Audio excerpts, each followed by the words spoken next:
গ্রাম বাংলার পল্লী জীবনের সঙ্গে কবিগুরু রবীন্দ্রনাথ ঠাকুরের ছিল এক নিবিড় সম্পর্ক। তার সে সম্পর্কের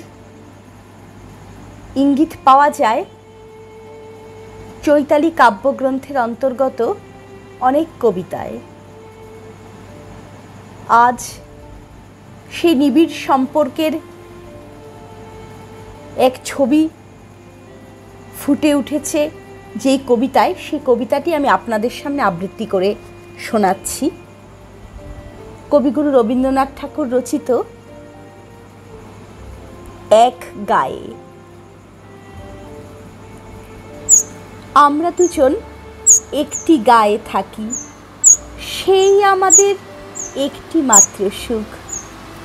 তাদের গাছে গায়ে যে দোয়েল পাখি, তাহার গানে আমার নাচে বুক।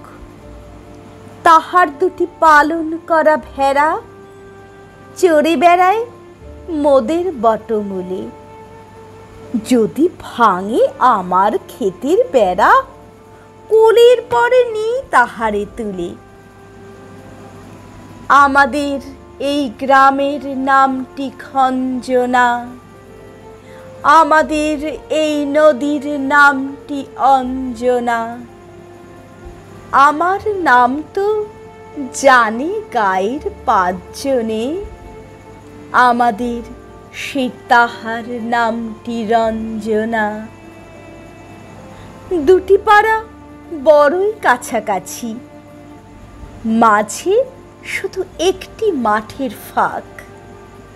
তাদের বনের অনেক মধুমাছি, মোদের বনে বাঁধে মধুর চাক।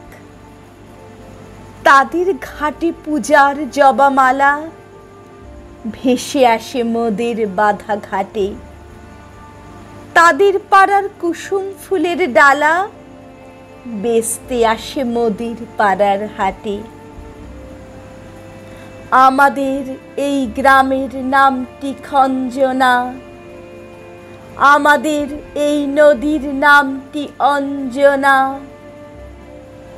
আমার নাম তো জানে গায়ের পাঁচজনে, আমাদের সেই তাহার নামটি রঞ্জনা।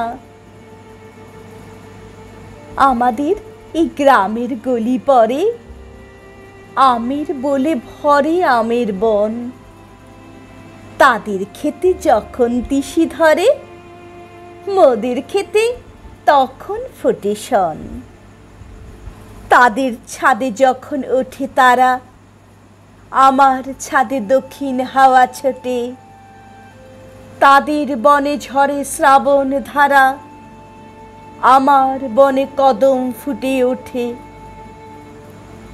আমাদের এই গ্রামের নামটি খঞ্জনা, আমাদের এই নদীর নামটি অঞ্জনা। আমার নাম তো জানে গায়ের পাঁচজনে, আমাদের সেই তাহার নামটি রঞ্জনা। নমস্কার।